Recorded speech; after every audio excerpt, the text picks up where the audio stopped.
Auzubillahi minash shaitani rajim.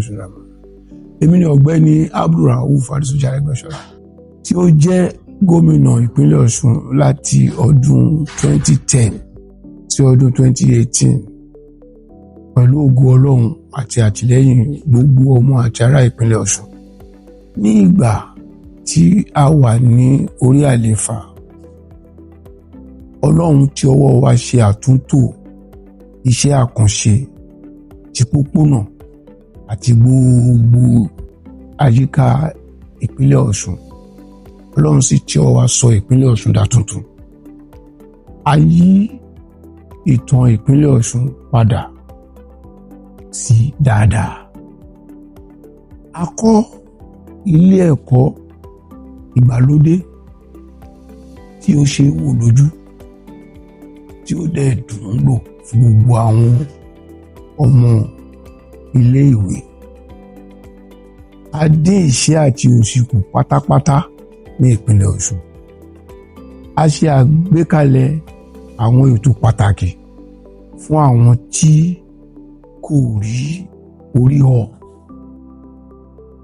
A pèsè iṣẹ́ lọ́pọ̀lọpọ̀ fún gbogbo àwọn ọ̀dọ́ tí kò ríṣẹ́. A ṣe ètò oúnjẹ afọ́mọlókun àti afáralókun fún gbogbo àwọn ọmọléèwé wa, àwọn ògúnwẹrẹ wa. A mú ètò ààbò ti ẹ̀mí àti dúkìá àmúlọ́kùnkúndùn.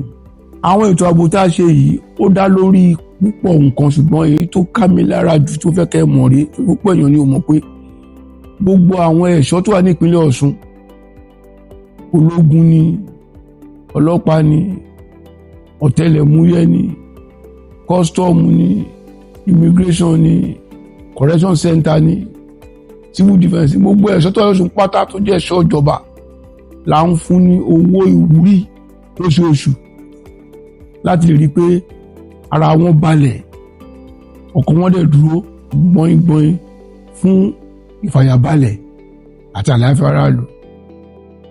Ètò ààbò wà fún ẹ̀mí àti dúkìá.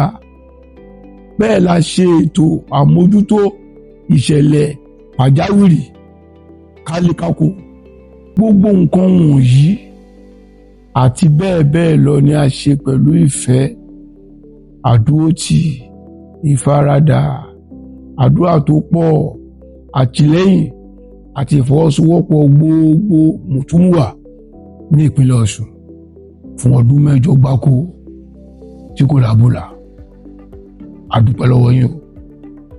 Baloye jẹ́ oníwà tútù, ọlọ́pọlọ pípé, ẹni tó ṣe é gbọ́kànlé, tó ṣe é gbáralé, tó ṣe é fọkàntán, tó ní ìmọ̀ kíkún àti amòye. Òun la ní kó wá tukọ̀ ìpínlẹ̀ Ọ̀ṣun dé èbúté ògo.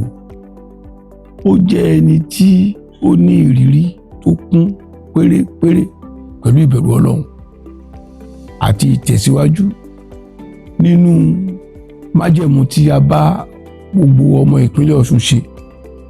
Ọkàn wa dẹ̀ balẹ̀ wípé a ṣe jù báwa ṣe ṣe lọ.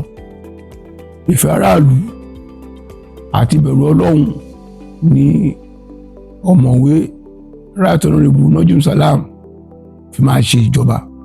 Òun ni ẹgbẹ́ ADC gbé kalẹ̀ láti dá ìjọba mẹ̀kúnnù padà, láti dá ìjọba Ọlọ́run padà, láti jẹ́ kí ayé ó tu mùtúmùwà.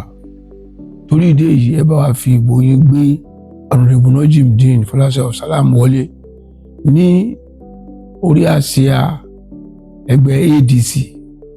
Ẹ dìbò fún ìtẹ̀síwájú, ẹ dìbò fún ìdàgbàsókè, ẹ dìbò fún ìjọba tí ó dẹ aráàlú lọ́rùn, tí ayé á rójú táráyè. Ẹ dìbò fún ẹgbẹ́ wa o, ADC. Ẹ ṣé.